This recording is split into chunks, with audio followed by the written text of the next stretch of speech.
Hey, man. I'm afraid to change the start time 7:15. Because then I'll fuck around and start the shit at 7:30.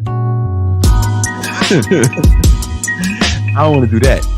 But I wasn't, it started with exactly 7:15 Eastern Standard Time. So I'm not getting worse. We know that part. And if you're not getting worse, then you're getting something. Let's just start the show, man. Let's go.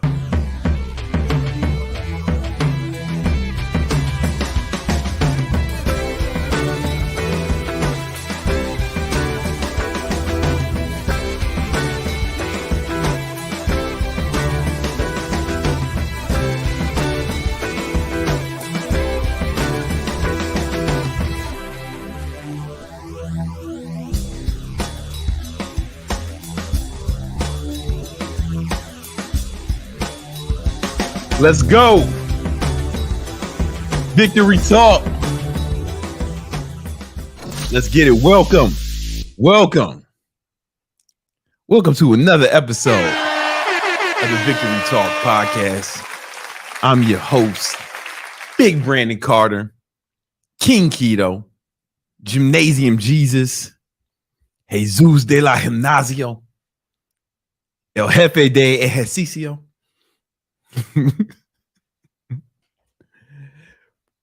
But you can just call me, and you can spell it's easy to spell, just spell it G-O-D. You know what it is, man. Welcome to the Victory Talk. This is the only podcast where we are all about how you can build your money, muscle, and your mindset. Money, muscle, mindset. That's all this shit is about. And we're gonna help you do that in spectacular fashion. Got a lot of stuff to talk about today. Got a lot of topics to get into, to dive into. You know what I'm saying? Some stuff is going to help you, some current events, shit of that nature. But first of all, man, got to give a shout out to our sponsor, Thot Repellent. That's right. Thot Repellent. Got to keep these hoes off you, man.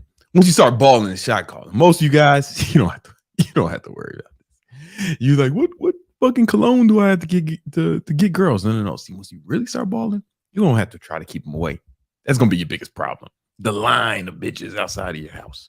You know what I'm saying? The goddamn, it's gonna look, when you really start balling, like those of you who are in the Victory Unit Discord, is a free Discord. Those guys, they're in there soaking up the free game, taking advantage of the free courses in there. And if they apply the knowledge, if they apply it, right, man, outside the crib, it's gonna look like fucking Total Request Live in the 90s, man. All them chicks. It'll be like when the Backstreet Boys, y'all might not remember this reference, man. It'd be like when the fucking Backstreet Boys was at TRL. It would be just fucking bitches fucking up the traffic in Times Square. That's what your house is gonna be like. That's when you'll need Thot Repellent. Just to go outside. And here's the thing, man. We gotta, all your super chats go towards research and development for Thot Repellent. Because I got to be candid with you guys, man. I just really want to talk about a lot of ballers are falling victim to these dirty thoughts. Because here's what's happening. These thoughts, their whole lives, since they was little baby thoughts, twerking in the fucking, twerking in their wheelchairs, twerking in their cribs, twerking in preschool. They was dreaming about a rich, successful baller. How do I know this? Let me tell you. How do I know this? Because, some of you guys may think, oh man, if you get money, you only attract gold diggers. No. You attract everyone. The bitches niggas who ain't ballers, they just like settled for him. They just settled for him. Think about 50 Shades of Grey. I ain't seen it or read it, but I know that the nigga was a billionaire. And he was like fucking her up and shit, but it was like sexy in a sexy way. He was like whipping her ass in a sexy way. And what I learned from that is if you fucking choke him, beat the shit out of him, and you rich is sexy. But if you is fucking assault, man, you're gonna go to jail. So they've been dreaming about motherfuckers. They've been dreaming about a fucking baller to whisk him away, choke the shit out of him. Consensually, of course. It's consensual if you baller. You're going to catch a case. But they've been dreaming about it. Then what they do is they go, oh man, I gotta lock this motherfucker down. So what they doing, man? They are digging condoms out the sink, inseminating themselves, man. They saving semen in their mouth, spitting it in their vaginas in the bathroom. This is happening. You think I'm lying? This is happening, man. You know what I'm saying? And here's the thing. Every day. Oh, sorry, that was the wrong one. Every day, a baller falls victim to one of these thoughts. And that's why your generous contribution, your super chats, will go towards the fund where we can protect the ballers and we can develop this thought repellent so we can save the ballers from these dirty thoughts. You got it. Listen. With your contribution, you can save 2-3 ballers tonight.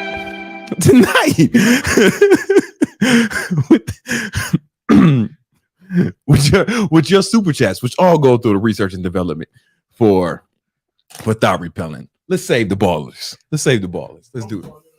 Yeah, you know what I'm saying? Listen, you could sponsor a baller, and we'll send you the baller will send you a photograph of the baller, man, him on his yacht, you know what I'm saying? Like living that life, and you can put that in your fridge, you know? You get out here doing God's work. Man. You out here doing God's work. All right. Also, I'd be remiss if I didn't let you guys know that, hey man, we got the free course, Baller Mindset, right? I want that baller to be you. Free course, 100% free, link in the description. Teach you how to get from no matter where you are on the totem pole or the socioeconomic rankings, even if you at the bottom. I mean, if you're in a first world country, right? I'm gonna be honest with you. Shit in baller mindset. If you reading this shit from fucking Siberia, Antarctica, somewhere one of the countries in Antarctica. Do they have countries? Antarctica. You know what I'm saying? If you watching this shit from a hut on an Android phone. In you know what I'm saying, in Syria, this shit probably ain't gonna work for you, right? But if you live in a first world country, man, baller mindset, I'll show you how to get there, man. Show you how to get this 100% free. You're welcome. Mm-hmm.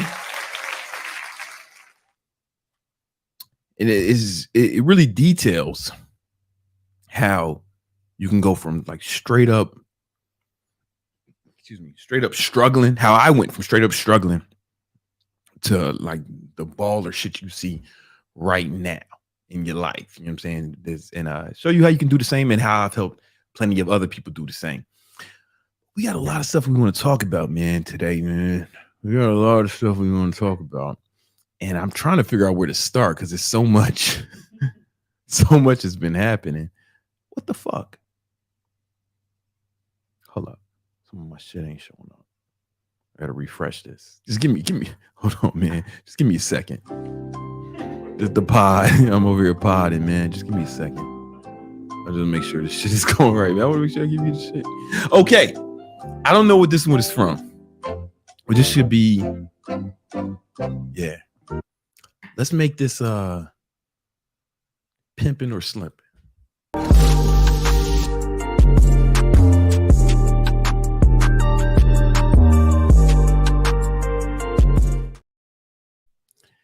All right, guys, I'm gonna be honest with you, man. We got some good news. We've received some really good news lately. And this is kind of something I've been waiting for. Maybe you have too, man. But hold on, let me show you this, man. I found something that helped me with a big problem I've had my whole life. Something that I've been struggling with since I was a child. And I looked high and low, trying to figure out a way, some sort of way, where I can fix this problem I have. It's a health condition. I'm gonna be honest with you. I'm gonna be transparent right now. I'm gonna be vulnerable right now. I'm gonna be vulnerable. I've had this health condition for mad long, and I didn't know how to fix it. I've talked to different my whole life trying to fix this shit. And the best I could do is just cope with it. Just cope with this problem. And I've been coping with this shit. It'll be 41 years soon where I've been just really struggling with this since I was a baby. And but I think I finally got the answer. Go ahead, you can share my screen. So it finds out we found the cure for my huge balls. I'm working on it as we speak. I'm trying to work on finally, I found a cure for these big ass balls. You know what I'm saying? And hopefully with continued inhalation of vapes, I can finally shrink my balls. So according to the study by Forbes, now it shows that the studies in rats, right? When you vaping, right? It will shrink your testicles and make it harder for you to get women pregnant. And I'm like, yeah, I've wanted this shit my whole life. This is fantastic. So I because I've been struggling with this issue for so long. So now I'm just gonna be vaping round the clock. I'm gonna fill my crib up with this shit, man. I'm gonna start bathing in vape juice, right? In hopes that I can finally shrink these balls. Man. You know what I'm saying? It's been a big problem for me and the people in my community. You know what I'm saying? Now, allegedly, there are also some negative side effects. You're gonna have to read the article to find out what they are. But man, I'm super excited that we finally found a cure for those of us with huge balls. I think the medical term was testicular giganticism. You know what I'm saying? It's something I've suffered for so long, man. Testicular giganticism. And looks like we might have found a cure. Now it's only been tested in rats, right? So this only worked for initially I thought, it's only going to work on snitches. It ain't going to work for me. But then I thought, no, they meant like rodents. I thought they was talking about niggas who was snitching on the homies back in the day. But then when I dug deeper into it, they were talking about the animals, not like 6ix9ine in them. You know what I'm saying? So that's exciting. That's super exciting. I'm excited about that.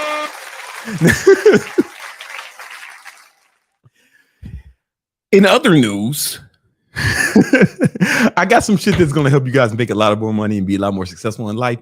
Some I want to talk about, and that's this week's segment of Real Talk.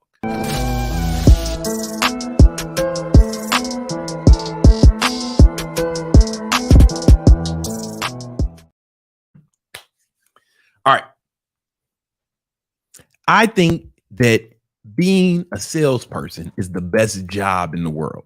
If you have to get a job, this is the best job. And if you want to be an entrepreneur in any capacity, then you still need to know you still need to master sales in order to sell your product or service, right? Because if you're not making sales, you ain't got a business. You got a motherfucking hobby, right? So in this video, I want to show you how you can become a master salesman, how I've made millions of dollars doing sales, and how my business makes multiple millions of dollars per year. And how my business does multiple millions of dollars a year in sales, and how I train my sales team, and how you can become one of the top salespeople in your company or even in your industry if you follow these rules. All right. You may be thinking, hey, man, why should I listen to this guy? You know, this guy.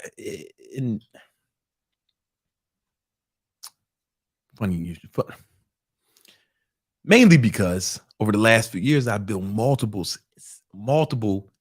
8-figure businesses, and the majority of them have had sales teams that I've trained. I've also trained other people's sales teams in the past, and I'm about and I'm going to share with you some of the lessons I learned. Hopefully you can apply them to your business or your sales career. Start getting some of this bread, man. Start making some of this money. All right. So let's talk about why. Let's start with why sales is the best job in the world. All right. So let's just say you got a regular job. All right. And let's say this guy, let's say you have your own, let's say someone else has their own business. Right. So a job is cool because you have less responsibility, but you know, it's typically less lucrative, less lucrative endeavor because the guy who has his own biz, he hired you and he's going to pay you as little as possible so his company is more profitable, right? And as little as the fucking, he's going to pay you as little as the Department of Labor will allow. I know that because that guy is me. Unless you're really good, like my cameraman and my video editor, those guys I pay top dollar because they're the best. And they're responsible for putting this video out. So the good things about having a job, is less responsibility, but usually less income. The good thing about having a business is, hey man, if it works, it's more lucrative. You're going to make way more money, right? Because you can pay yourself. However, it's a lot more responsibility. Like having especially when you start having employees and stuff, having employees like having a child, right? But it's worse because you can't beat your employees.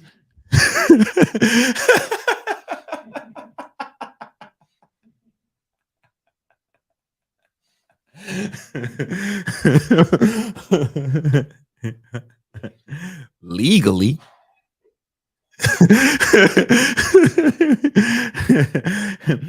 So it's like having a child you can't legally beat, and it's like you'll have a whole army of them. I got 36 fucking employees. It's like having 36 children.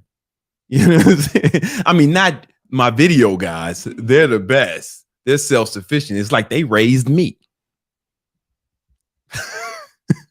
But I'm talking about everyone else. You guys are cool, man. Love y'all. And so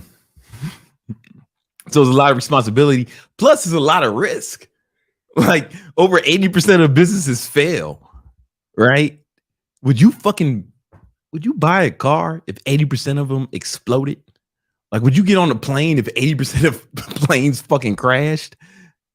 It's a fucking, you got to be half crazy to even get into that, right?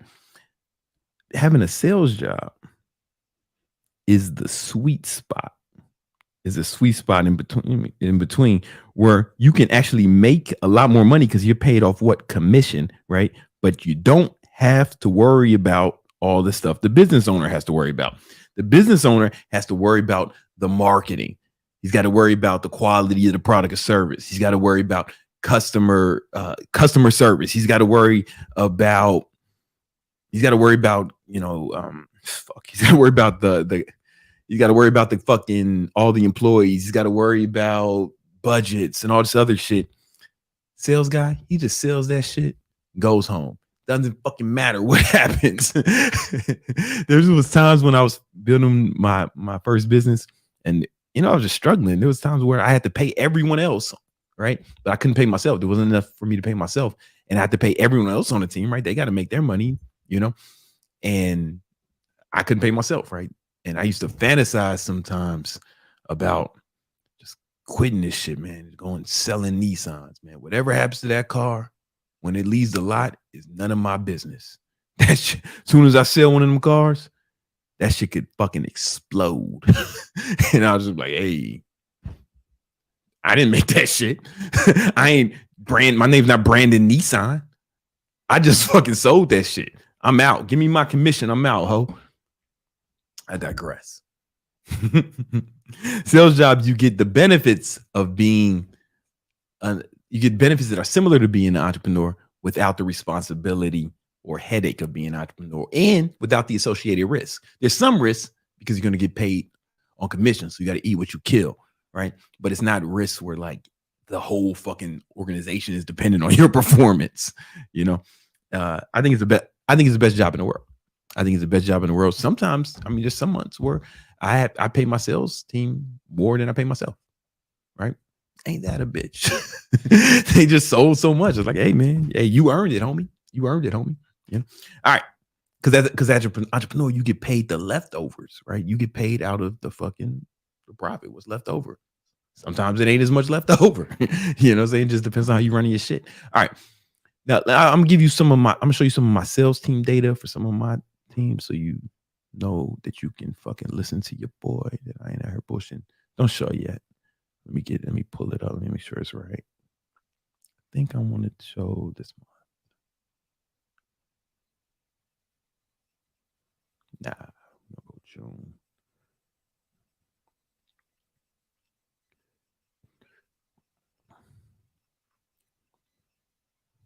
Normally I would have had this shit set up before we started filming the podcast, but you know, fuck you. You just wait. All right. All right. So here's our sales team dashboard for the month of June this year. So as you can see, I'll get to what some of this data means, but let's go here. Net commissions, commission payable. I got it. You know, that's how much money the sales team brought in. This is total commissions that we're paying this month. So that month, I'm paying out $61,000. Right, and as you can see, I got fucking 4 salespeople. Only 4 salespeople, right? I don't want to show everybody. I don't want to show how much they're making, right? But some got more than others because some are better than others, or they sold better than us that month. But you know, divide that by 4, you can imagine how much they're getting. And we have all the data to show you. Just want to show you our shit is legit, right? A lot of people will see that and they still might not believe it. Whatever, it's cool, man. It's cool. I ain't just buying Richard Mille, Cartier bracelets, APs and shit with like imaginary money, nigga. All right, anyway. Believe what you want. So let's go into why this is the best job. Well, we already talked about why it's the best job in the world. All right. So there's 2 things you got to master to be an A-list salesperson. Number 1 is mindset. Right. Number 2 is skills. And they're two different things. Skills and mindset. All right. So when it comes to mindset,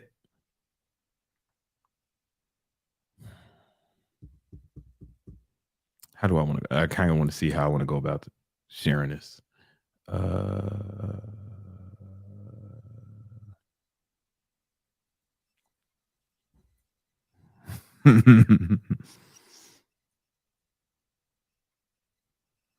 First, we'll go into skills and then we'll go into mindset.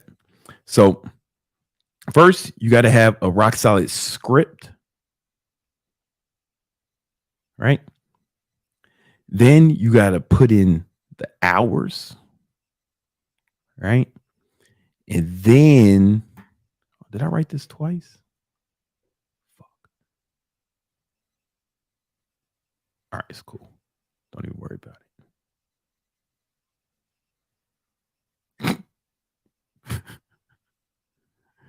Listen, guys, just bear with me.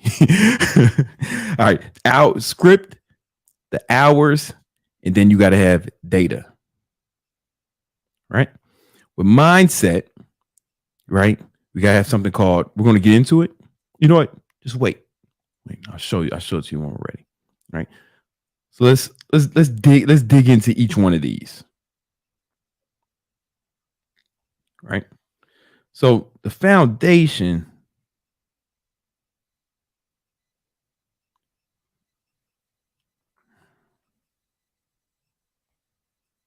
All right. So first you got to have a solid script.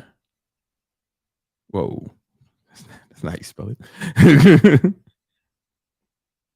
First, you got to have a solid script, right? A sales script. Now, if you work for a good company, then they'll have a script that's proven that they'll send to you.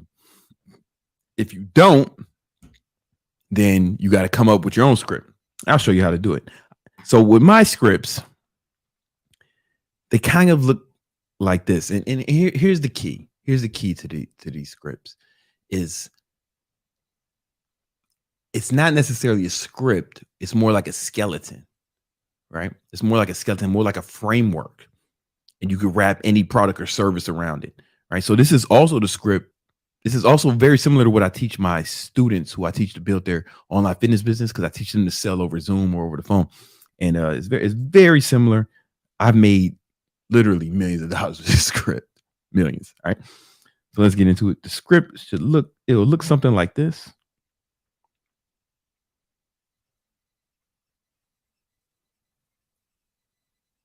It's kind of 6-part. All right. All right. So the first part, this is how I like to do it. All right. Some people, when they have their sales script, they start off with like the pain. They want to bring the pain and find out what the pain is. But not me. I like to start with, when I'm talking to the prospect, I like to start with the vision, like seeing what they're trying to accomplish. My team will tell me if I spell this wrong. If I spell vision, hey, I did it right. Shout out to me. Come on, man. All right. Yes, I like to start off with the vision. Like really, like what is this motherfucker really trying to accomplish?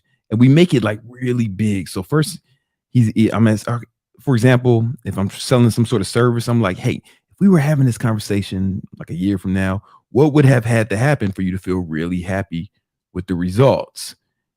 And then homie gets to telling me what to make him real happy. And then I go into,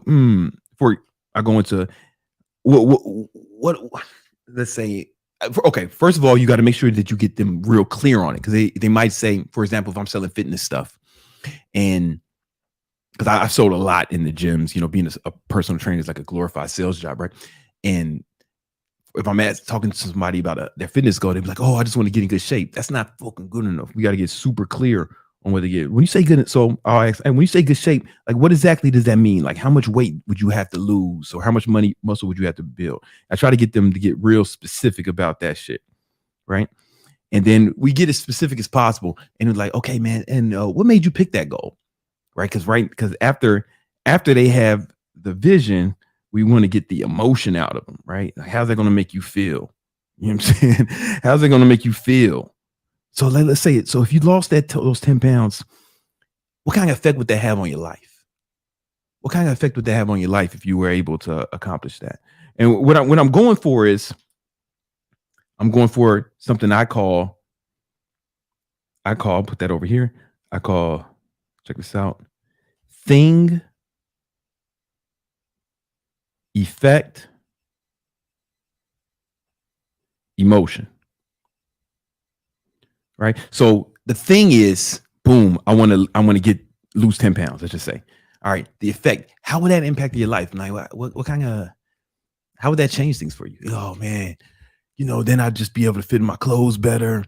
I'd be able to maybe live longer, set a better example for my kids, all this stuff right there. And that's the effect. That's the effect of the thing. Right. And I'm like, man, those are some great goals, man. If you were able to set that better example for your kids, man, how you think that'll make you feel? Right. And then I get to the emotion, right? And I'll probably dig deep on all of them. Right. Man, if you were able to lose that pounds and that, man, you said you would have more energy, man. What would be the best part about that? Right. I try to get a real emotional response from them. Does that make sense? I ask them what they're trying to accomplish, what effect that's going to have on their life, and how that effect is going to impact them emotionally.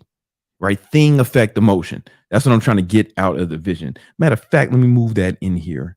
Fuck. How do I move in this thing? All right, guys, bear with me. See if I can do this. That wasn't it.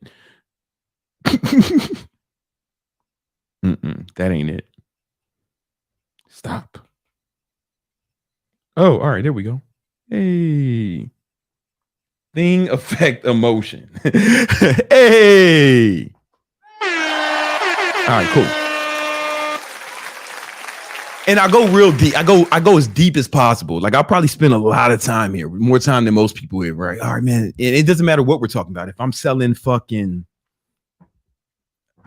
anything, bro, like if I'm selling Thot, let's say I'm selling Thot Repellent, right? I'm talking to him, the baller, and it's like, all right, man. So, and if you ask me, hey man, tell me more about Thot Repellent. First of all, here's another rule of selling. I don't let them ask me fucking questions. Like if they start asking me questions, I throw this shit right back at them. So, whatever, I'll be like, well, I don't know if this is the right product for you. Actually, I mean, I'd have to ask you more questions. Like, what exactly are you trying to get out of Thot Repellent? Like, why do you think it might be right for you? And then he'll say, oh man, you know, these hoes is all on me, man, and they trying to get pregnant, and they want to have my black babies.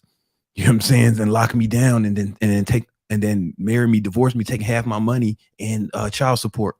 Well, what would you like to happen? Because he might start off negative, but I'll probably put him in. First, I want to build a big vision, right? Like, all right, so if you were able to like stop that from happening, how would that impact your life, right? So I took that was kind of complicated. I took what he said and I made that the thing, right? And now I'm going the opposite for the effect. Like, how would that affect your life? Because I want to be in a vision. I want to get him happy, and you'll see why in a minute. Oh man, if I didn't have to worry about these thoughts trying to get pregnant, man, I'd be able to freely like move about the planet, man, without having to watch my back and not having to worry about accidentally having some more black babies. I'm like, all right, cool, man, cool. And what would be the best part about that? Right, or something to give him the emotion. Oh man, I'd just be so more confident. That's just a bad example. That was just a bad example. All right. But anyway, I want to get him excited. I want to get him living there. Right. And what I'm going for, though, here's important. When I'm in the vision, I'm going for a visible or audible state change, like his state of mind. Like I want to hear excitement in his voice or see it on his face. So that's something we really train our salespeople with, because I train all my sales teams. Is like I train them on their ability to detect emotion from someone they're talking to. Right, and detect state changes. So we want to get them super, super excited as we can. And thing effect emotion is the best framework I've found to accomplish that. I invented it, or I stole it. I don't remember, but I think I invented it. All right, and then so we got this one. All right. So we got them as excited as who really I want to see a clear, visible state change. I want them super excited. I want to see it on their face and or hear it in their voice. Right. Then I'll be like, tell me what's going on now. Right. And what I want to do here is I want to snatch them out of fucking heaven. Motherfucker, you ain't in heaven. Shit ain't going good for you. The fuck out of there. And the reason most salespeople do the opposite. Right. They want to start with like the pain. But I don't. I think that if you start with the vision and you take them out and then you bring them into pain, then I think it's more impactful because the contrast, right? If you just start with pain, that's fine. But if you were in like a make-believe heaven and you were actually like feeling it and experiencing it in your mind, and I snatch you the fuck out of there, that's going to feel worse. Like, you ever been having like a really good dream, that you found out it wasn't real, and you wake up, it's like, now you're just in regular life, but it feels worse.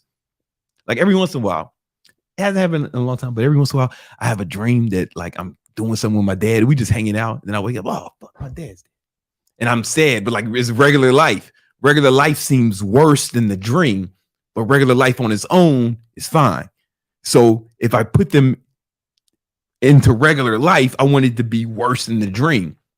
That makes sense? It's psychological, the contrast.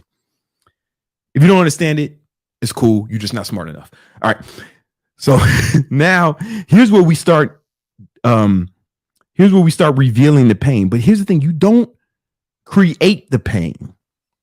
I want them to talk about the pain they're feeling, because they're talking to me for a reason, right? I'm not like knocking on doors and shit. Like, we put out ads and we bring people who have a problem that we can solve. And If you have a problem that you can solve, the pain is there. All you got to do is, all we're doing here is to get them to talk about it. And we're doing the same thing.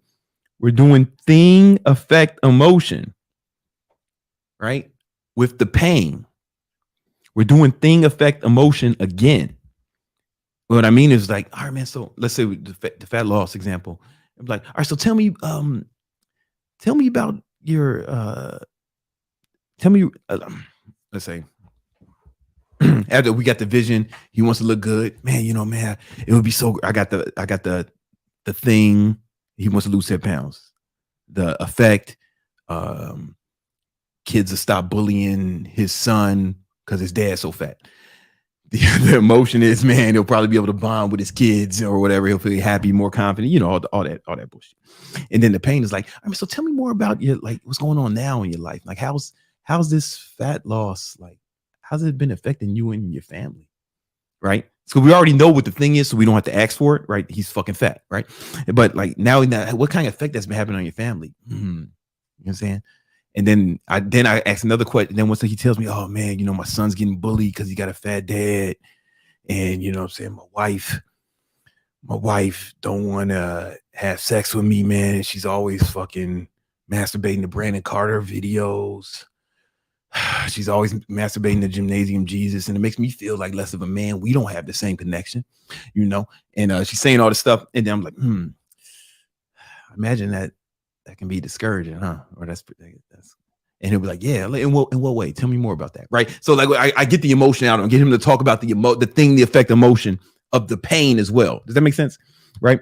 And then we go into the roadblocks.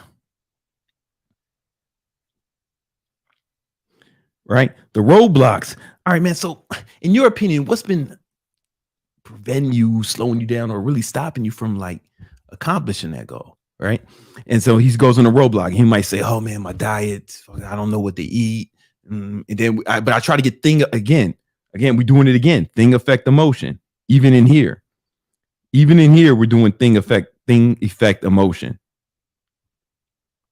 I'm not gonna write all that shit.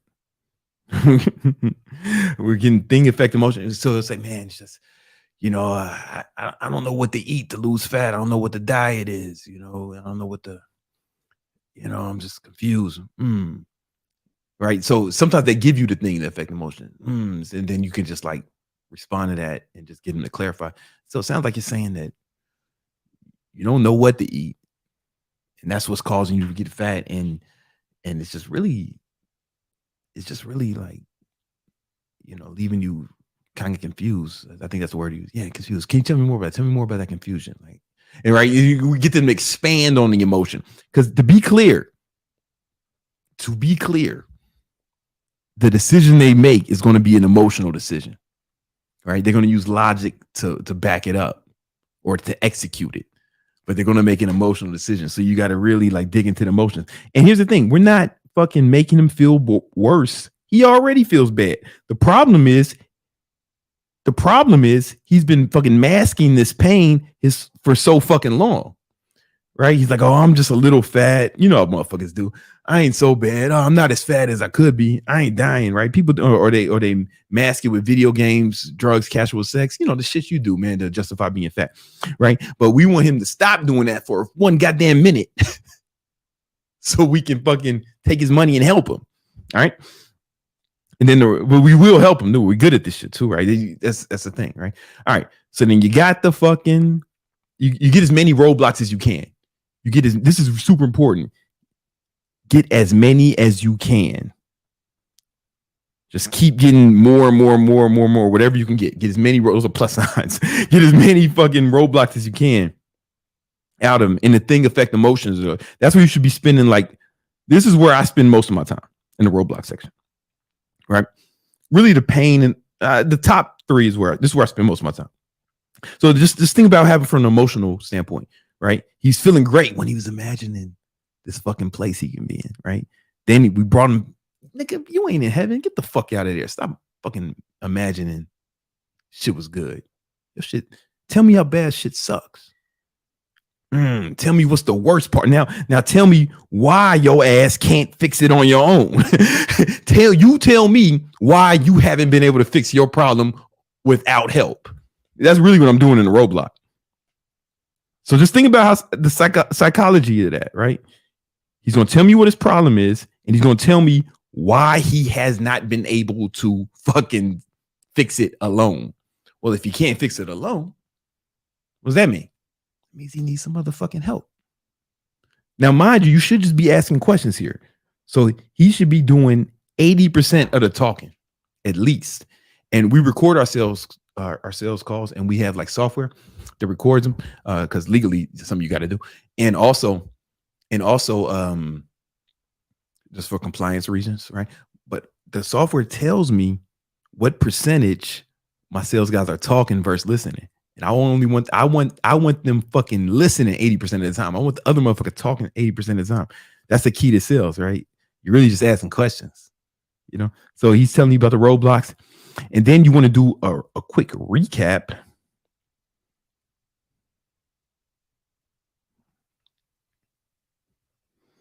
Quick recap. And be like, all right, hey, man, you know, sorry. So I usually started off something. All right, man, do you mind if I like kind of summarize what you told me just to make sure I have a clear understanding of your situation, man? Is that cool? All right, cool. All right, man. So sounding like you want to lose about 20 pounds because, you know, if you were able to do that, you feel better, you look better, you'd be more confident, man. And you know, your wife would like love you again, you know, and your kids would stop like laughing at you and they'd stop getting making fun of because they got a fat dad, you know, and you feel like you finally be proud of them. But most of all, I think you remember you saying something like you'd be proud of yourself. Does that sound about right? Right. And you should be taking notes while they're talking too. They don't mind it. Like you don't have to hide it or nothing. In fact, they appreciate if you're taking notes when you're talking, right? So take notes and say this shit back in their own words, right? And like, however, now, man, it's like you got overweight, man. It seems like you've been getting fatter and fatter each year. You know, it's really fucking up your self-esteem. Like to the fact, you know, you say you're depressed, and it's fucking up your kids' self-esteem because they're getting made fun of at school. You said people throwing fucking food at them at lunch. Fat, you got a fat daddy. You know what I'm saying? And then your wife, man, she just like she used to hide the fact that she was beating off the Brandon Carter videos, right? She used to hide it, but now she'll just do it like in your face. And she'll, I think I remember you saying something like, she said, "Ooh, I'm gonna look at a real man." Then she gets the DJing on her vagina, mixing. You know, it looks like they DJing. I don't know. she just goes Funk Master Flex on her vagina right in front of you while she got my shit on the big screen. I digress. And you know that makes you sad. And you haven't been able to really accomplish this, man, because your diet is all fucked up. You don't know what to eat, you know, blah blah blah. We're just going to and we'll repeat it back to him. He should be like, yo, exactly, that's exactly right. Yeah, of course, because you said everything he said, right? So you got the recap, and then you just go into then I usually say something like, all right, man, so where do you want to go from here, man? And then it was like, oh man, can you tell me how to fix the problem? You know, like, all right, no problem, right? I like to get them to ask me, and if they don't, that's cool too. I'll just be like, hey, or you don't have to do that. Some sales guys are weird about saying that, so you could just say, all right, man, would it be helpful if I showed you how I helped other clients solve problems like yours? And he'll be like, yeah, I can't wait, right? So remember, I told you to get as many of these roadblocks as possible, right? Many of these roadblocks as possible, right? Then you give him, and all you do is give him a prescription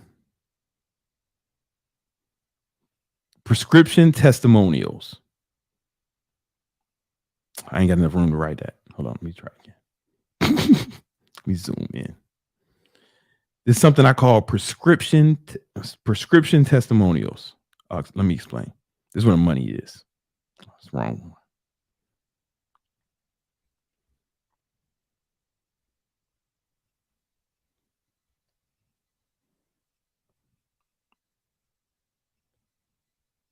I might have spelled that wrong. Don't fucking worry about it, bro. All right, this ain't fucking English class.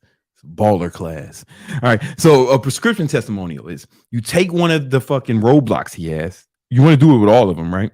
And you just say, and it's got to be true, right? So you got to have testimonials for this to work. If you don't have testimonials, then you should do that. You do this first. So you were like, all right, man. So I remember you saying you don't know what to eat, and you do the thing affect emotion, right? Remember, you got to think of it. I remember you saying you don't know what to eat, and that's caused you to just eat fucking anything because you're just really confused, and then you feel bad about yourself because you feel like you're not on the right path, but it's really just the knowledge you need to accomplish your goal. And the lack of knowledge about food, that seems to be the biggest problem for you right now. Is that right? He'll say, yeah, because it's exactly what he told you before.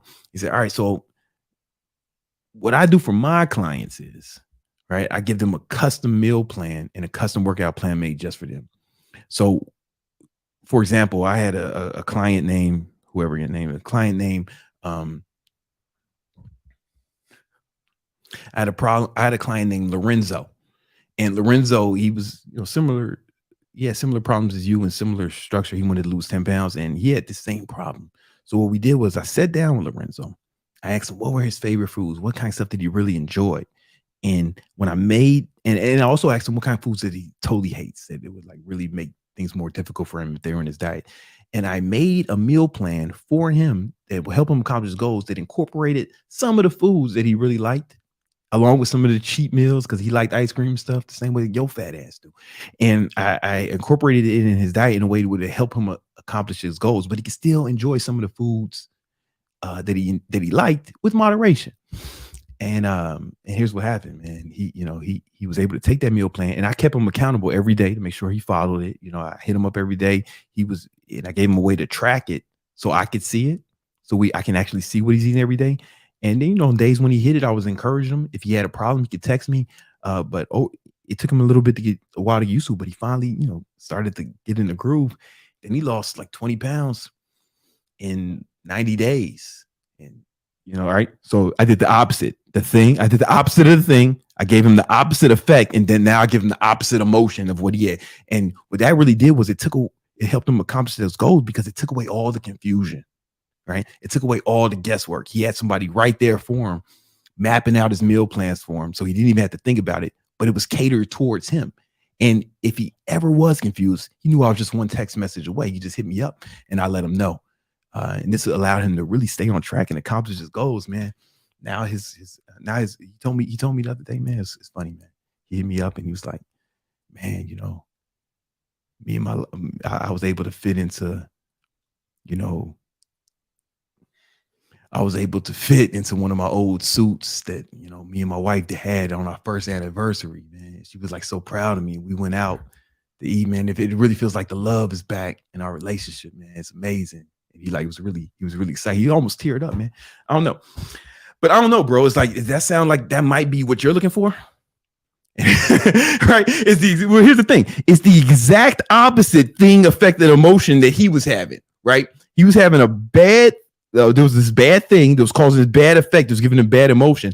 I told him how I fixed that same thing for a client, gave him the exact opposite thing, it had the exact opposite effect and the exact opposite emotion. And I just said, hey, man, does that sound like it might be what you're looking for or not? And he's like, yeah. Oh, then here's the beauty of it. Then I say something like, what makes you say that? Right, and get him to expand on that shit. Who's selling here? And then he'll say, oh man, that's exactly what I need because I don't even know how to fucking do this shit. And if I had somebody there for me, yeah. So you feel like that'll help you? Yeah, okay, all right.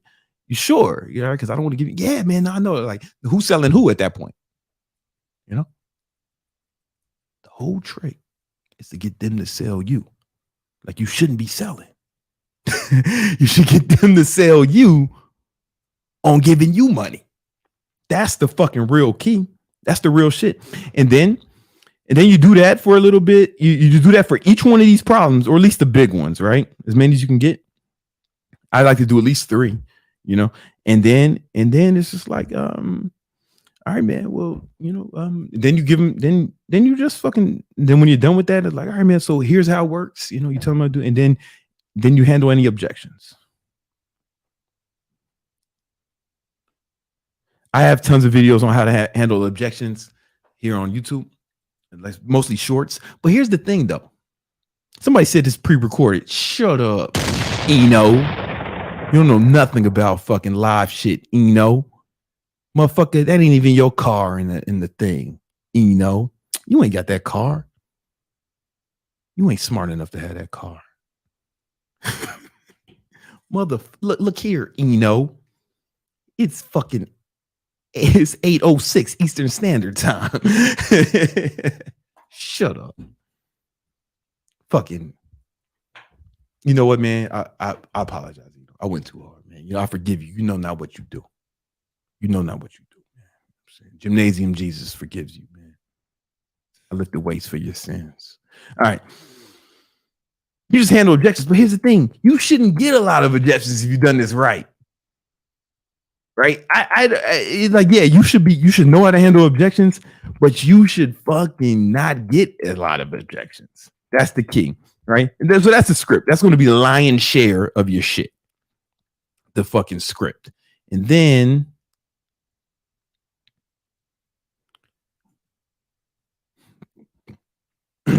but then you got to practice, right?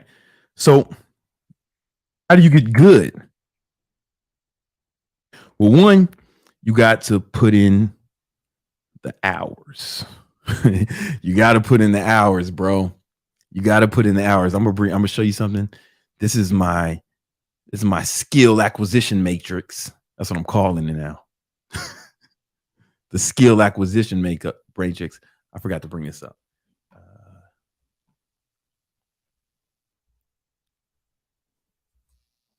Because Big Brandon Carter, Gymnasium Jesus gives you the fucking framework doesn't mean you're gonna go out here and be a millionaire.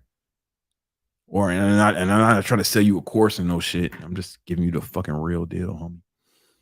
Let me bring something up.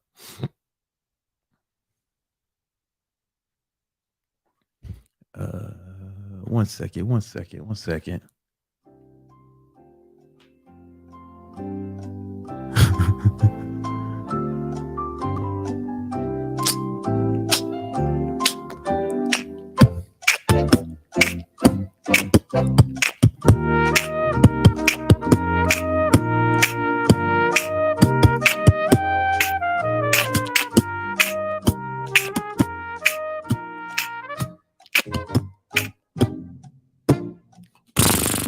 All right, here we go. Check this out. Here's how you master any skills, the skill acquisition matrix, right? So after 100 hours, you're not bad. You're not bad. You know what I'm saying?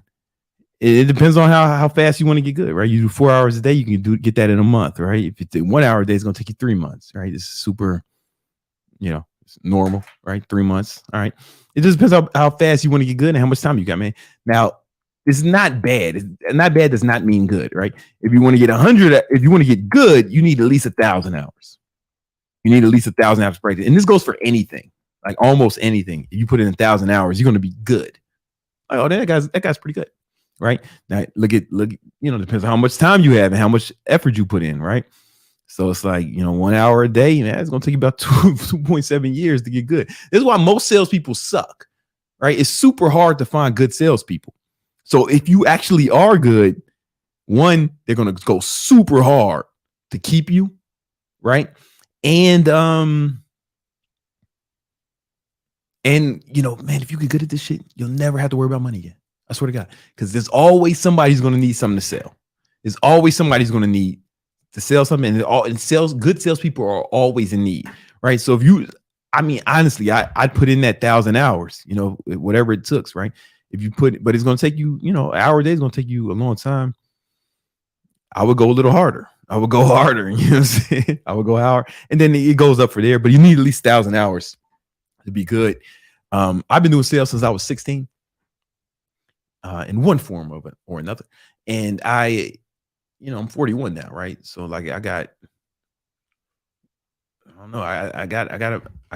20,000 hours. Like on paper, I'm one of the best in the world. And you can actually see, hold on, let me bring up this other shit. Oh, it's not up no more. Fuck. All right, never mind. Fuck it. Wait a minute, where's Chrome? The fuck is happening? Oh, and I train my sales team too, right? You see, my sales team is out crushing it. So like, I don't know. These stats, motherfuckers ain't gonna believe it. I know, but whatever. Fuck it. Fuck y'all. Right. So this is like the no-show rate. The people who don't show up for calls, 15% is higher than I would like. But and this is right here. This was important. Number of calls booked. So they're closing almost 60% of people they talk to. Right. That's not normal for a fucking sales organization. Right? It's not normal. And it's because I run my sales team a little different than, well, a lot different than most people do. Most people do the shit that like Grant Cardone does, and so does Hormozi talks about this too. And they got more money than me. So take this into account, right? Both of them got more money than me. But what they do is they're always hiring and always firing. And like I heard Hormozi say this, and I know Cardone does this because, you know, I got friends over there, and Cardone's the homie. They fired at 10% regularly, like every quarter or something. They fired the bottom 10% regularly, like every quarter. They fired the bottom 10% performers. So that means they're always hiring and always firing. I didn't want to run my business like that. Now, again, you might want to do that. They got more money than me, so take that into account. You know what I'm saying? I just didn't want to run my organization like that. I just wanted a small group, like Navy SEALs, because I feel like when you run a sales team like that, then it's kind of like you got an army and you're just sending everybody to the front lines, and you're just hoping that too many of them don't die and you win the fucking battle, right? But if you got like a SEAL team or a fucking special forces, you're trying to go in there, fucking assassinate the fucking high value targets, and then you're trying to bring everybody back alive, right? So like I train my guys that way too, and we're gonna talk about training a little bit later. But you know, all my guys got the hours. That's why, like, all my guys got we put in those hours, right? So you got to put in those hours. Another thing you need though is, hold on, let me get.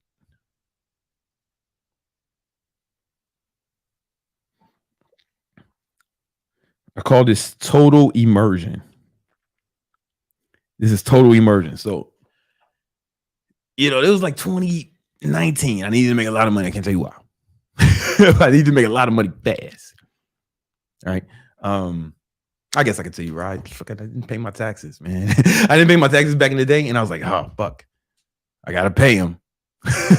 but I didn't pay them on purpose the years before, because I was like, listen, that's a problem for future branding.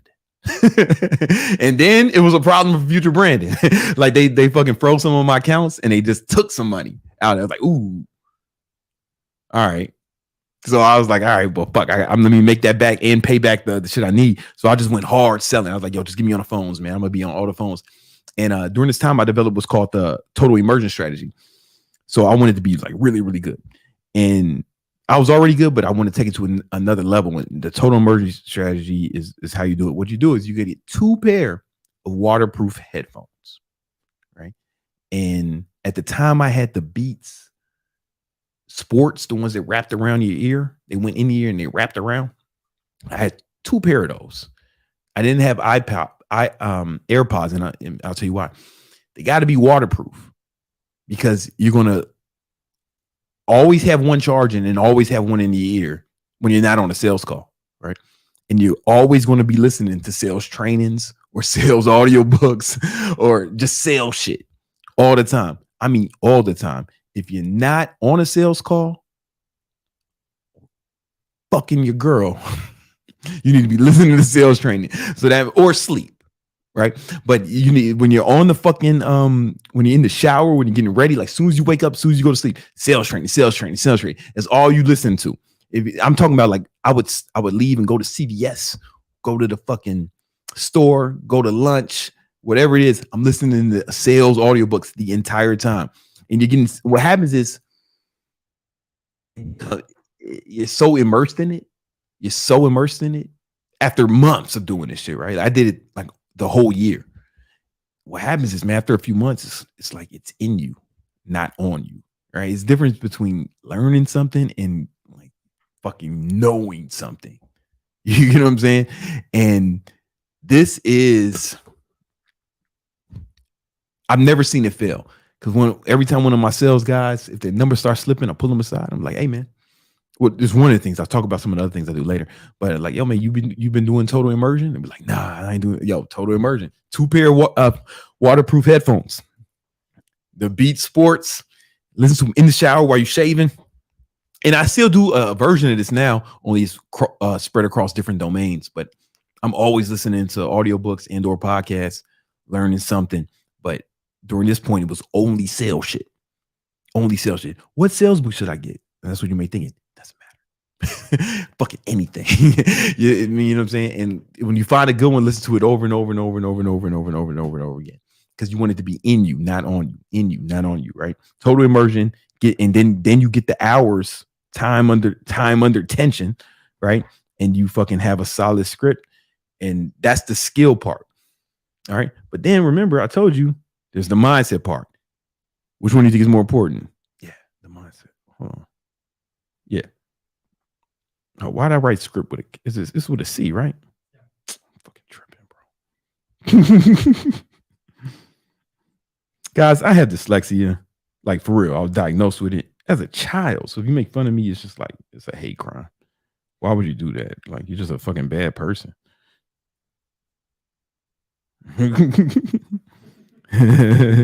It's like me making fun of you being ugly. Like you born like that. I'd be a jerk for doing that. Like you can't help it. All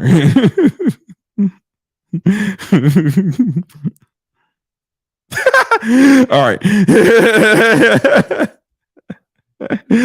All right. Now's the mindset. All right.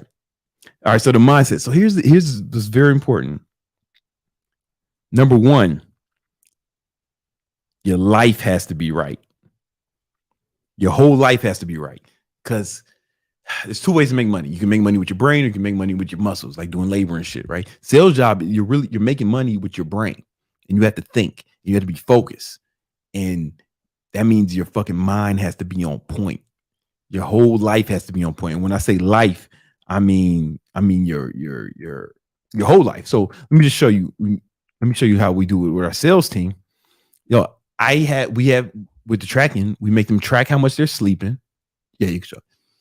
We make them track. This is like the whole team. It's not each one of them. I don't want to show everyone's individual shit. But we track how much they sleep, how much they meditate. We make them track their mood every day, right? We track if they're working that, if they're tracking their macros, right? Then some of them are slipping on this shit. Bet you was the bottom performers, right? If they're taking their supplements and if they're working out, like we track all of that shit. Because if any of that shit slips up, there's going to be a dip in performance. There's going to be a dip in performance. And I bet you, all right, don't show it yet. I bet you I can, without me showing the person. Let me look. All right, so remember, macros are 60%. There's somebody fucking up. Somebody on here fucking up fucking that shit up. And I bet you he's the lowest performer. I don't want to show. Hold on. I don't want to show his shit, his name. But hold on, let me see. I mean, all right. So I'm not gonna. All right, you can show. I'm not gonna show his name, but he's fucking up the macro stats for sure. You know what I'm saying, and the meditation stats. But on some real shit, his numbers do look solid this month. You know what I'm saying? He's closing 50% of the people he talked to, which is below the it was below the average, right? So he's below average there. He still made. You can go down. I still paid him $12,000 that month. You know what I'm saying? So, but if I go to somebody who's wasn't fucking up the shit, let's go to the big homie. Let me just make sure this is all right. So I go to the, I don't want to put his name on there. I go to the big homie. You know what I'm saying? All right, he's fucking up his macros a little bit. I'm gonna be honest with you, but it was like around the average, so that's cool. His meditation was on point; it was above average. But so because of all his sleep was above average too, and his mood was above average because his life was right. He ain't got some bitch like yelling at him and shit, or fucking up the money, fucking up his mood all the time, or he ain't got kids or none. No, he got his life is super calm, right? I know him because I talked to him. He worked out every time. He took his supplements every time. He meditated almost every time. This is the only thing he kind of fucked up on. Look at his close rate. Yo, this motherfucker, he closed. I know y'all might be thinking this, man, 80% close rate. What the fuck? Yo, I'm telling you, when you are elite, like those are the elite numbers. Like I told you, I don't even want to have a fucking sales team of regular motherfuckers like you and shit. You know what I'm saying? Like this is not normal because I don't run my sales team like these other motherfuckers where they fire in the bottom 10% every fucking quarter or something. I wanted an elite group of fucking assassins. So I've been training this dude I've been training him in sales for fucking 4 years. You know what I'm saying? For like 4 years.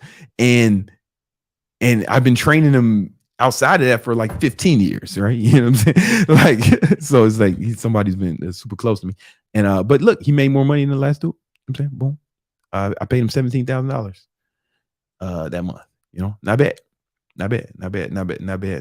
But that's what it looks like when you're doing all this shit. So you got to have your whole life right. So a lot of times when somebody's numbers start slipping, I pull them aside. I'm like, what's going on in your life? What do we need to do? Like, what's happening, man? Tell me. And a lot of times it's some mental shit. It's mental shit, right? So we do the framework. It's the things that will fuck up your brain or like take space in your head, live in your head rent free are conflicts,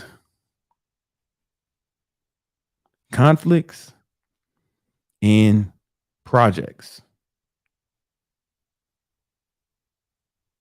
Conflicts and projects. So a conflict is like either an internal conflict, like you're mad at yourself, or like someone, or you have a conflict with another human, right? You know what I'm saying? Or some people or an organization. What's up? Oh, what did I do wrong? Oh, I didn't put the. All right, I didn't spell it right. Big surprise, I didn't spell it right. Let me spell it. Conflicts and projects, right? So conflicts are like issues you have, man. You know what I'm saying? Maybe like your bitch is tripping.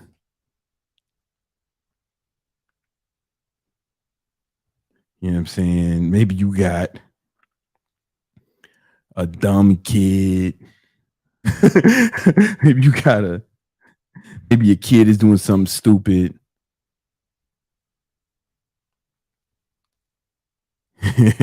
Maybe like family tripping.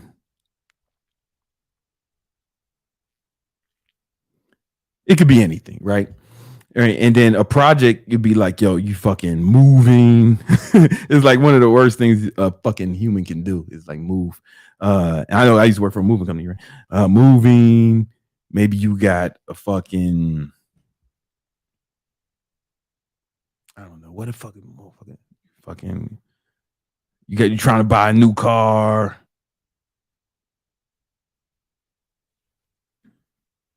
Planning, vacation, right? And these may not necessarily be bad things, but they're things that's taking up like bandwidth in your brain, right?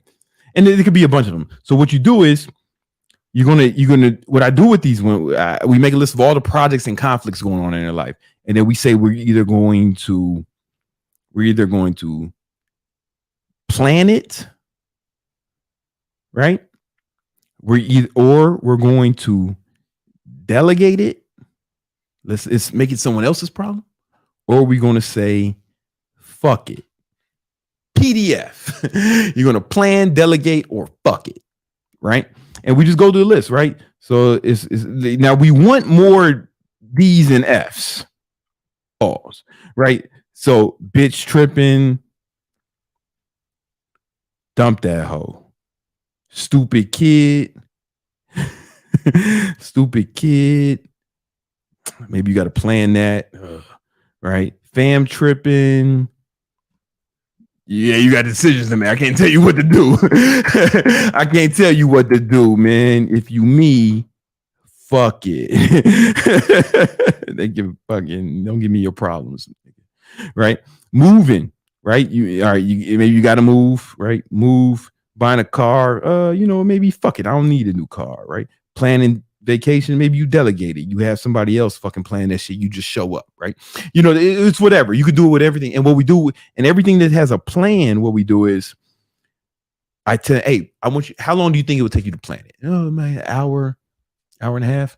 All right, cool. So I want you to put an hour and a half in your calendar. Go open your calendar, find an hour and a half block, and in that time you're going to make a big plan for it. So we plan when they're going to plan it, and then everything else we fucking. And I'm like, all right, how do you feel now? And 100% of the time they say, man, I feel so much better. I feel so much lighter. You can do this at home. Do this at home. Pause this video. Think where your stress level is on a scale of 1 to 10. Right? Then make a list of all your projects and conflicts, and then PDF. PDF, and then all the P's you should have. Fucking don't have a whole lot of P's, nigga. Right? You all the P's. You just think about how long it's going to take you to plan those things, and then put in your calendar time to plan those things. That amount of time, and then in that time you're going to just make a plan for it to solve it. I'm telling you, 100% of the time they feel better, and 100% of the time they're fucking shit. Their sales numbers improve. Right? You can't do shit like that if you're firing the bottom 10%. Now, here's the thing. I'm not talking shit about Cardone and Hormozi and those guys. Certainly not. They got way more money than me, right? I'm not saying what they're doing is wrong. I'm just saying how I want to run my business. You know what I'm saying? For me. You know what I'm saying? That's just me, right? But what they're doing is like, it's effective. They're making like fucking mad money, bro. All right? So you got to have your whole life right in order. And you just want things calm, right? And that, but also part of that is like, well, let me go back to the list, right? The guy who had you can show it now. The guy who had the highest close rate, he meditated almost every day, right? Because this is a mental game.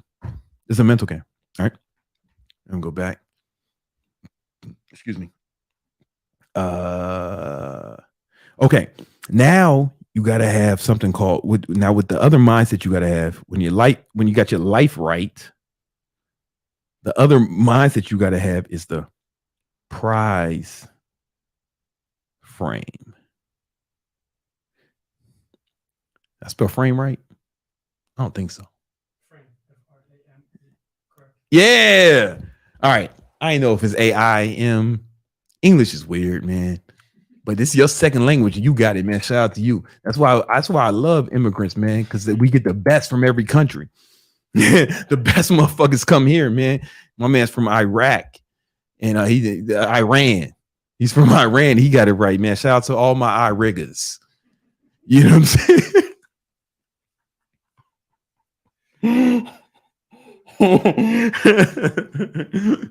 All right. The prize frame. All right. This is very important. First of all, for this to work, your product has to be good. You can't be out here selling bullshit. It's going to be super hard. All right. You got to have the frame where you're interviewing them. You know what I'm saying? Because really, once you get through the script, you don't want to have objections.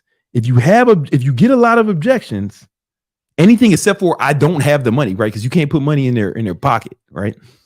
But that's the only thing you should be hearing. That's the only kind of objection you should be hearing is I don't have the money. You shouldn't get a whole lot of objections. If you get a lot of objections, it's because you lost the frame somewhere. So a lot of sales guys, they'll try to convince you. I learned this from my father, right? He put it in perspective. My father didn't have he was an orphan. He didn't know his mom, his dad. Poor black boy, poor black orphan, Southside Chicago, motherfucking gang leader and shit. And he didn't even graduate from high school, man. He got his GED eventually. And when I was born, he was super broke. I got sent away to military school because I got in some trouble, you know what I'm saying?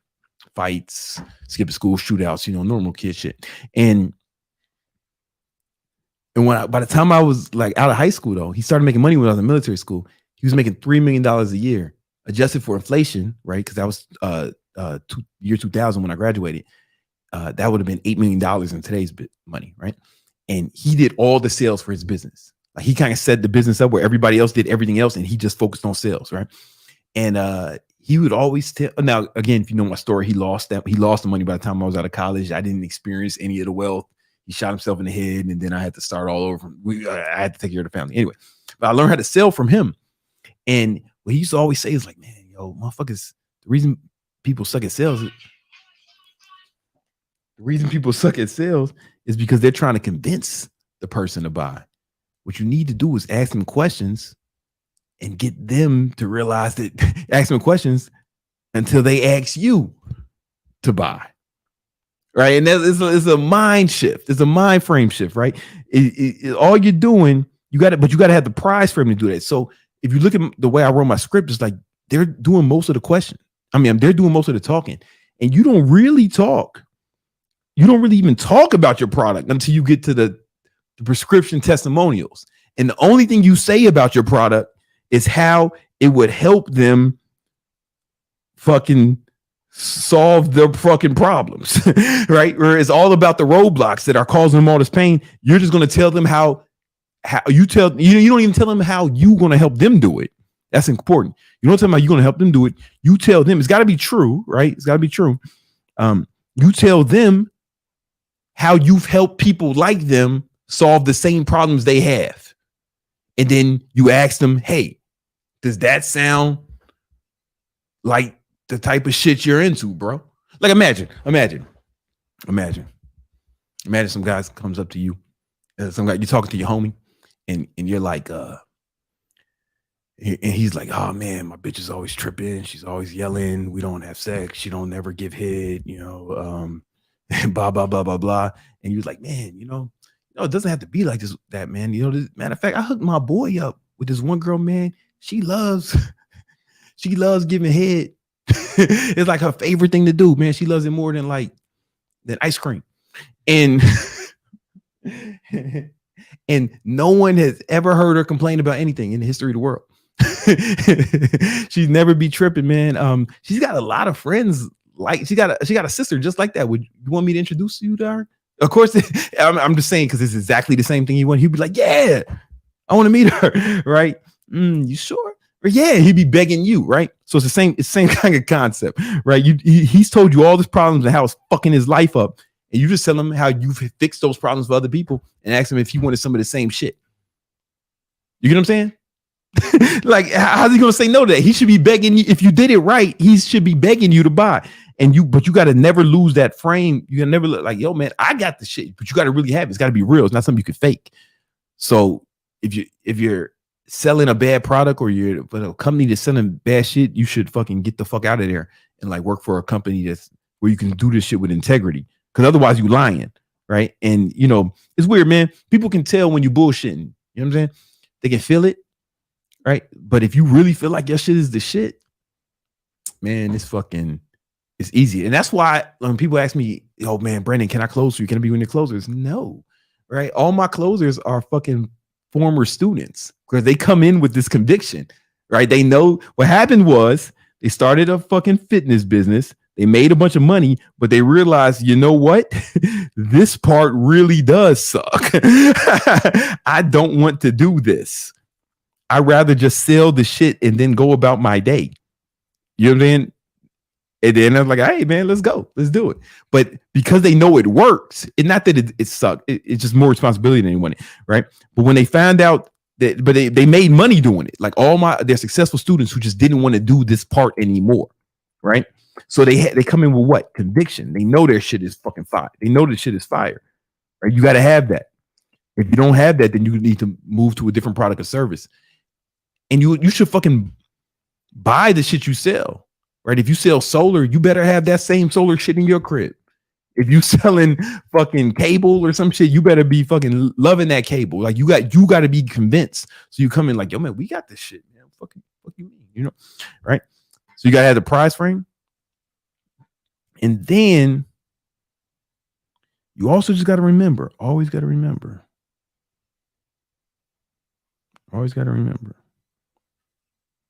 You never forget this. Is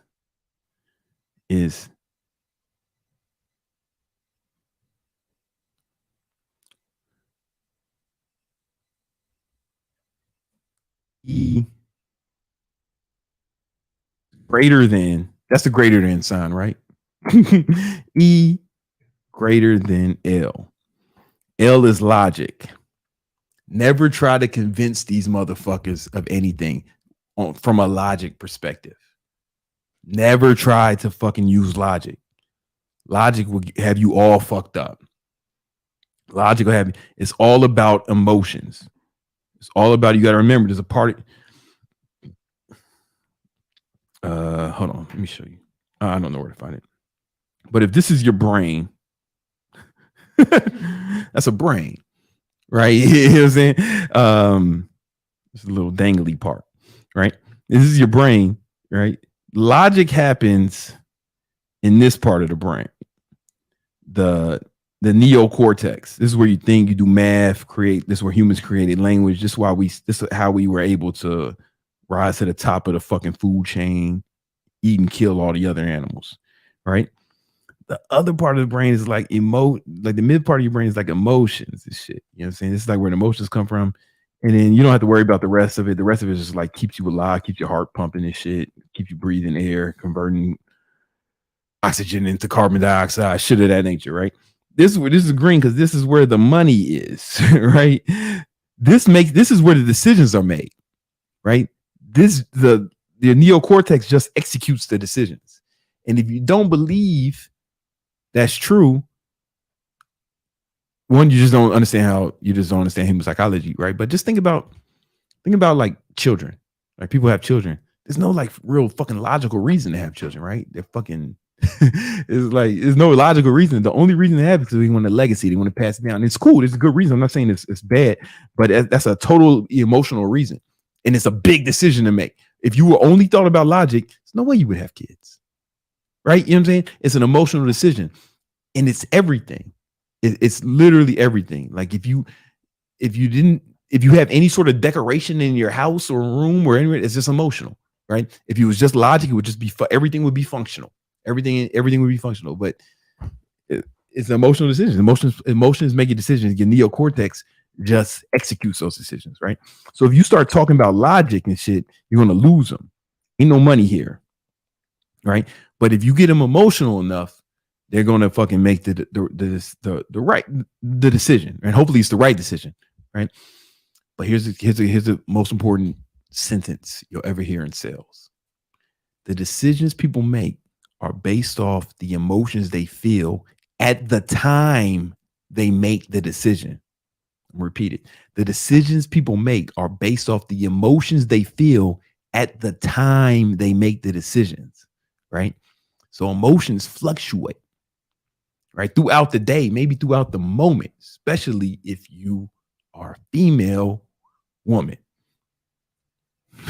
And it's like it's gonna fluctuate, right? So, and you all know this because you've all done shit that you regret because you were in a bad mood or something. And you might have done shit you regret because you were in too good of a mood too. You know, you was high off that OG Kush. You did some dumb shit. You know what I'm saying? It happens all the time. It's happened throughout your life. That's the story of most of y'all's lives, right? How do I get more motivated? Or like you're literally saying you can't act because you don't feel the emotion of motivation.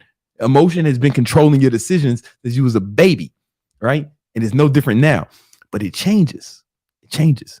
So that's why this is constructed in a way to have them we put there in heaven, then they go to hell, then they go to fucking the depths of hell, and then you show them the path to redemption. You take them on the whole fucking hero's journey, right? You take them on the whole fucking Joseph Campbell hero's journey. Right? Think about every movie you ever see, man. Oh, there's a hero. He wants to accomplish something. Right? But damn, man, he has to go through all these trials. Then it gets worse. It looks like he might not even win. And then he meets the fucking mentor or the helper or some shit. Then he goes on, man, and he slays the dragon. Then he shows him his life after, right? That's the whole hero's journey. That's every movie you ever watch, right? Luke Skywalker, man. Damn, he wants to save the universe and be a space magician, right? Boom. He can't fucking get the space magic right, man. He keeps fucking up. They losing fucking space battles. Then he meets Yoda. Yoda teaches him how to use the space magic. Boom.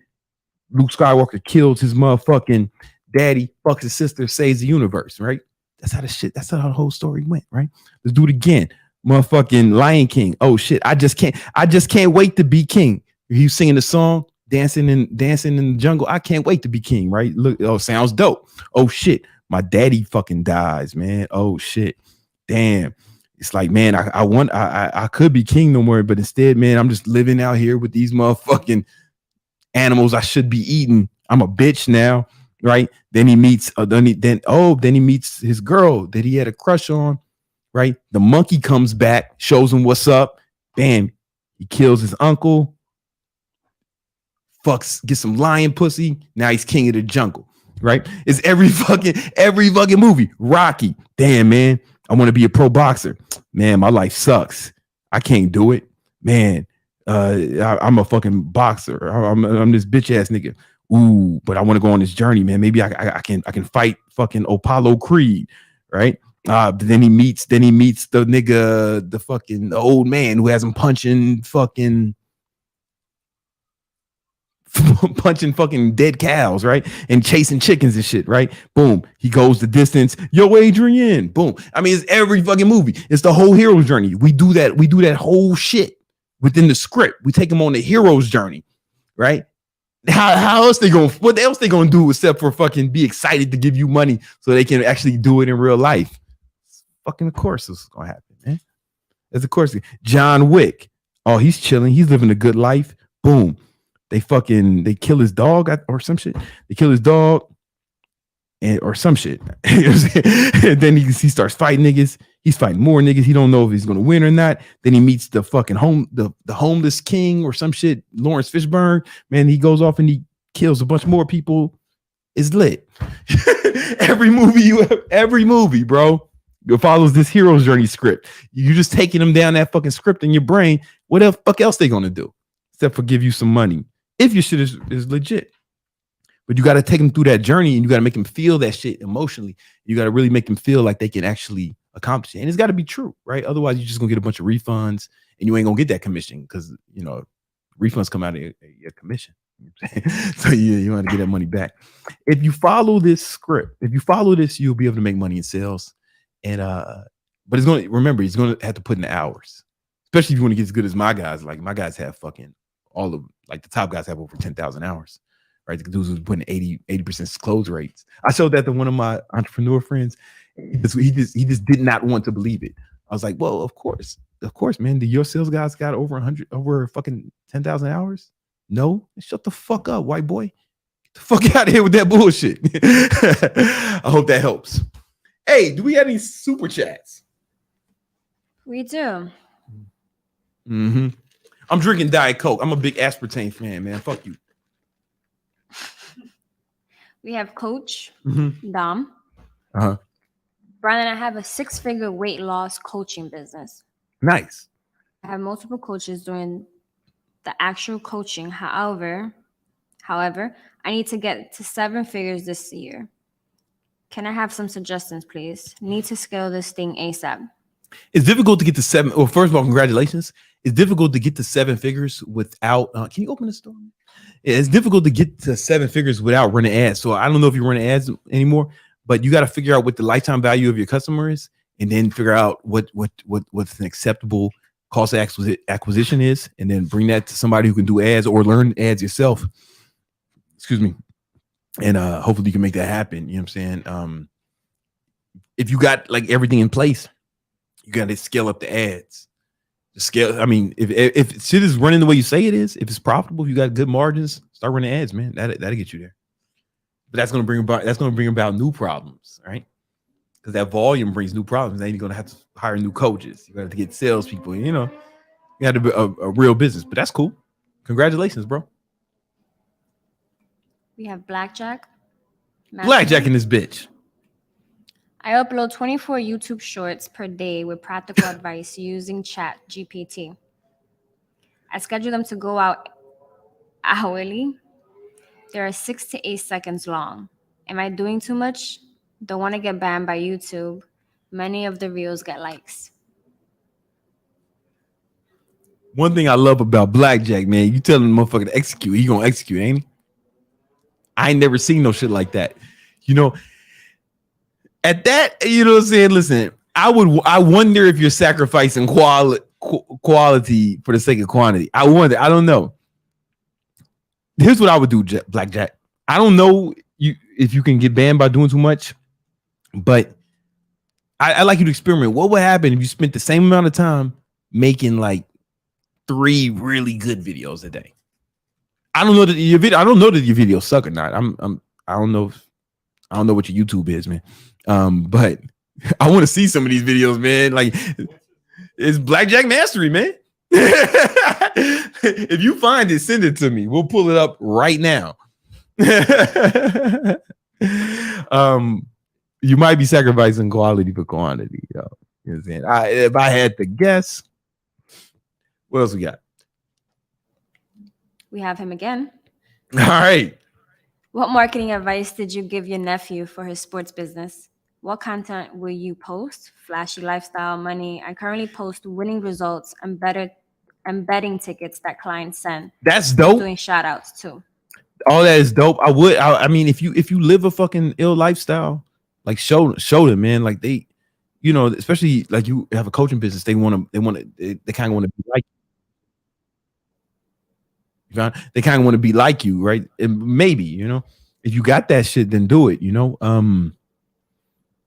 You don't have to do that shit. I mean, you could just show the results. I'm sure that's dope.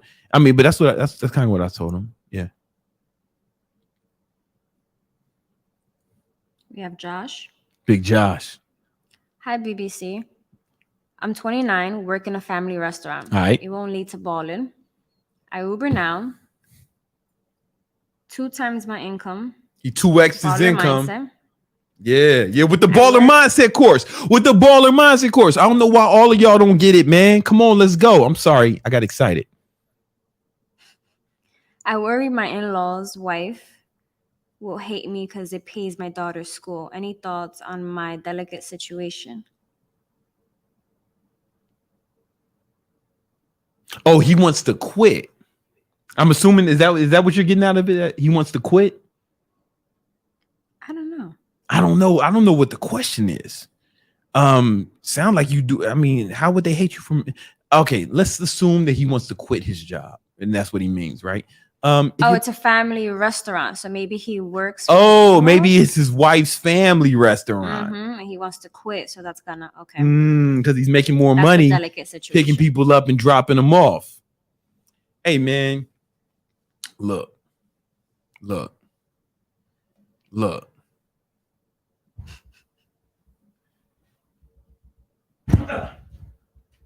Hit my head. Listen, you know what I'm gonna say. You ain't to give me $20 for that, man. You know what I'm gonna say, man. You know what I'm saying? They don't see a vision, you know. Like, if you're making 2x the money, you got to make a fucking decision. And they shouldn't hate you for making more money because, like, you'll be able to provide more for their daughter and your daughter, for their daughter and their granddaughter. If I was you, I would talk to them. Like, don't just do it. Just talk to them. Hey, here's what I'm thinking. What are your thoughts? And make them explain to you why you should fucking stay there making less money. Make them explain it to you. If they can. And they might have a hard time rationalizing that. You know what I'm saying? Or they might say something like, hey, man, we just really need you for X amount of time until we can find a replacement. And that way you can leave without having the trip, you know? But it's like, listen, that's their problem. If you leave, you know, that's their problem, right? You gotta let them, but bring it up to them and tell them what you're thinking and make them explain to you why you should stay. But they might not, though. You don't even know that. You're just worried about it, right? So don't invent problems. Like, talk to them, see if it is a problem. They might hate you already, right? You don't even know if they'll hate you, but they might hate you already. You see, you don't even know what's going on. Or they might, you know, they might be able to, they might want to get somebody who they can yell at, you know, who's like not a family member, who they can be meaner to. That's why I don't hire my family. So I can yell at these motherfuckers with impunity. You know what I'm saying? But just talk to them. Or maybe they'll probably say, hey man, I feel you. If you feel like that's the right move, that's cool. Just give us some time to find someone else. Well, how much time you need, man? Week, 2 weeks, a month? I'm like, yeah, a month, right? And then maybe everything will be cool, man. Just talk to them. We got Naz the Gamer. How long do you think a sales conversation should last through social media? Oh no. I mean, listen. I'm not out here selling on social media, man. You gotta talk. You talking to the big dog, man. You're gonna get on a fucking. You getting on Zoom if you're talking to the big dog. In which case, an hour is probably more time than you need if you're good. We have Good Aaron. question, Nas. Hi, bro. Say, bro, do you ever feel like dudes should say pause when they call you BBC? P.S. HTT saved my life from a downward spiral when my old employer couldn't do shit for me. Forever grateful. Come on, let's go. Let's go, AA Ron. AA Ron Tone. Shout out to you, brother. HTT is a high ticket trainer. That's the business how I teach trainers how to start their own online fitness business, and it saved that brother's life. It saved his life. That's what he said. That wasn't hyperbole at all. Do I feel like they should say pause? Man, I started calling myself Big Brandon Carter when I first went on in YouTube, because there was another nigga named Brandon Carter who was like a college football star, and he was like pretty good. Luckily, I don't think he made it in the NFL, so I didn't need to do that. But it was really just for search engine optimization. So I came up first. And then I started saying BBC because it was like it was funny to me.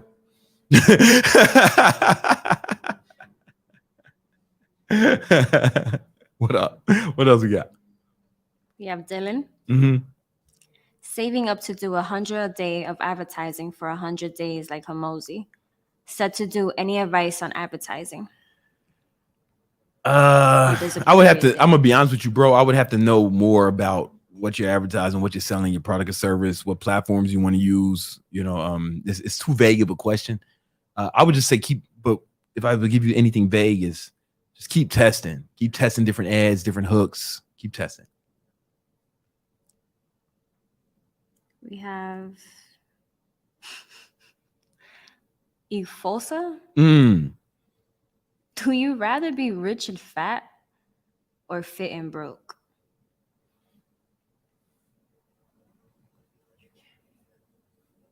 Yeah, I mean, I don't think I can be fat, man. Historically, you know what I'm saying? This thing, that's you can do two things in tandem, right? Like, I refuse to answer that question because it would perpetuate the narrative that some people have when they say, "Oh, I'm focused on my money. I'm not focusing on my fitness," or "I'm focusing on my fitness. I'm not." Like, you can do two things in tandem, right? You can make more money. You can you can spend less than you make, and you can burn more calories than you consume in tandem. Those two things can be done simultaneously, right? It's just you can fucking decrease your spending and decrease your consumption of calories simultaneously. In fact, they work very well together, because let's think about it. If you burn more calories you consuming less. That means you spending less money on food.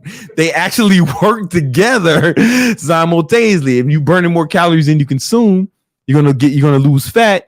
And if you're making more than you spend, you're gonna acquire money, and you'll have a financial surplus. You'll be financially anabolic, right? And then you take the financial surplus and put that shit into assets that make you more money, and you keep doing that over time, bro. Not only will you get ripped, you'll get rich with enough time. Like, seriously, like, they actually work. Those two work really well together. If you fat and broke, you can fix both of those problems at the same time by eating less. Because if you're eating less, you're spending less, and you'll be in the caloric deficit and a financial surplus. I should leave. I should have walked out the podcast after that. I should have walked out of it. Matter of fact, hold your super chat. Well, no, keep super chatting. We're gonna get to him, maybe. No, we're gonna hold on. I want to talk to you about something, man. I want to talk about these festivals, man. I don't have Overrated, underrated.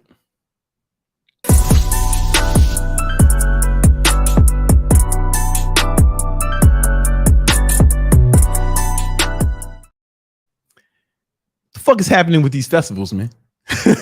What the fuck is happening in festivals? You see, have y'all seen Burning Man? Burning Man is all fucked up. Let me show you this TikTok.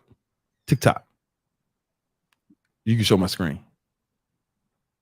To all of the people in Burning Man, I am sorry that you fell into their trap. There has been one death at Burning Man Festival, with tens of thousands left stranded in deep mud at the Nevada desert after rain turned the festival into a swamp. Costume-clad attendees have been struggling across the wet site, some using trash bags as makeshift boats, while many vehicles were stuck in the sludge. All events at the festival, which drew some 70,000 people, were cancelled. Police said they were probing one death without giving further details. Road gates in and out of the Black Rock City venue they need to change the drowning man. Attendees trudged on foot for hours to reach the nearest road and hitch a lift out. A video online even showed comedian Chris Rock in the back of a pickup truck with Diplo after managing to escape. What are you doing there? What are you doing there, Chris? Hold on, let me show you something. Let me show you something, right?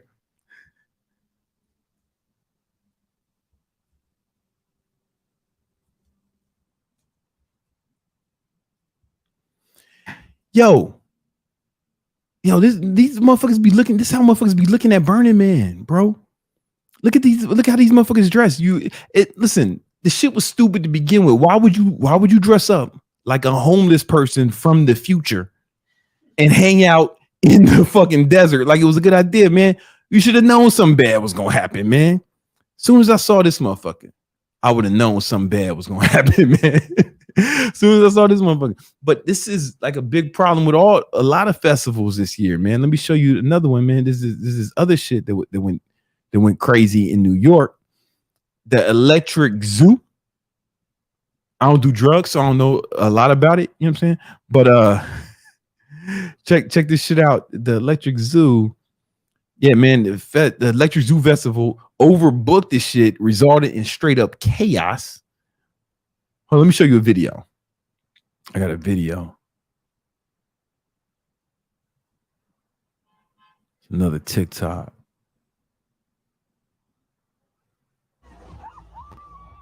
Crowds stormed gates at Electric Zoo Festival in New York City after they were denied access. Look at how these motherfuckers is dressed too. You should know something's going bad. Earlier than expected, and would not let anyone else in for safety reasons. They're just storming. Yo, it's just chaos, man. New Yorkers straight bum rush that shit, high off that Molly. Do the kids still do Molly? Organizers blame supply chain disruptions for delays in getting the main stage ready. Yo, this shit is crazy. These festivals is crazy, man. Like, I don't think you know what? My girl took me to a reggaeton festival, man. I seen the homie Mike Towers. That's all I remember. But yo, these festivals, man, and the homie Shetch, the fat reggaeton nigga, he like the Notorious Big for reggaeton. Stetch, yeah, he's from Panama. Oh man, and the homie Azuma. Me and Ozuma be courtside in the game sometime. Me and Ozuma.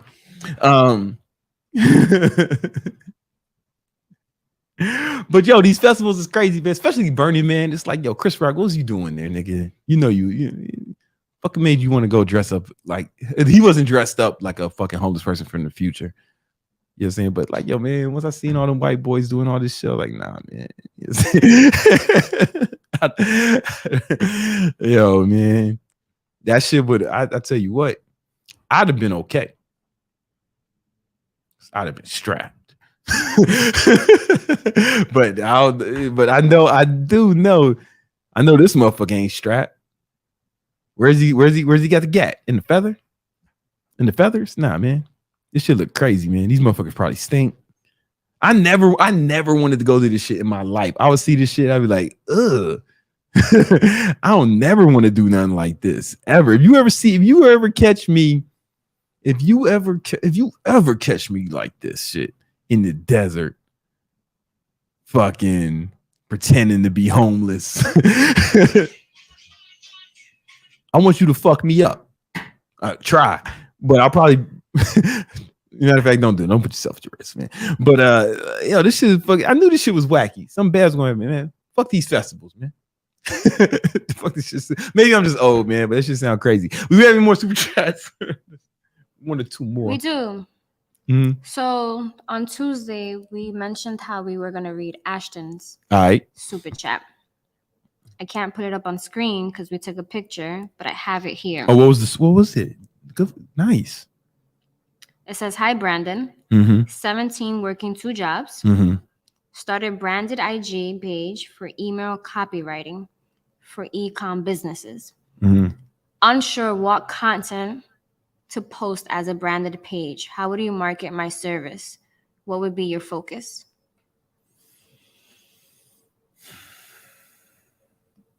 All right, this is what you do, bro. You got to work for some people for free. You got to offer them free and then get some results for them, some real results, and post that shit. You know who posts, you know what? My homie Max Flynn, if you could find him, he's a copywriter and an ads guy, and he posts good content. So mimic him and then find other people like him and just fucking like copy off them, but like use your own style. But the first thing you need to do to make sure you make money though is get some work for some people for free and get results for them, whether it's email open rates or sales. You know, this is what you do. This is easy. Find some e-commerce brands. Do email for them. See if they use especially if they use Klaviyo. Klaviyo is the best for like Shopify e-commerce guys because it shows you how much money each email makes. Write some free emails for them, right? Have them blast it out and then get the results of the money. Start posting, and then you'll have that to show the clients. Post that, and but also my boy Maxwell Flynn. Check him out. Model what he's doing. He's the best copywriter online. He's posting the best content on him. And guys, this has been another episode of Victory Talk. I spent like the whole time telling you how to make money in sales because this is my favorite thing, and I didn't try to fucking charge you no money for a course. Oh, you know, listen, guys, take what I'm about to say, but you know, and I'm not going to try to sell you no course on sales. All right, we're gonna put that in the video when we do it. This is all free. I'm not trying to show you no course. I'm not trying to sell you no course. I'm just trying to put you on the game. Put that in there, right? But but I didn't try to sell y'all nothing, right? I just wanted to give y'all the real game, and I'm excited to see what y'all do for it, man. But you can't skip out the part on the hours. Without 1,000 hours, or at least 100, you're gonna suck until you have 100 hours, and you won't be like good until you have 1,000 hours, and there's no getting around that. There's no getting around that. But I hope y'all found this helpful, man. I'll see y'all next week, Tuesday and Thursday, every Tuesday and Thursday, 7 p.m. Eastern Standard Time. Peace.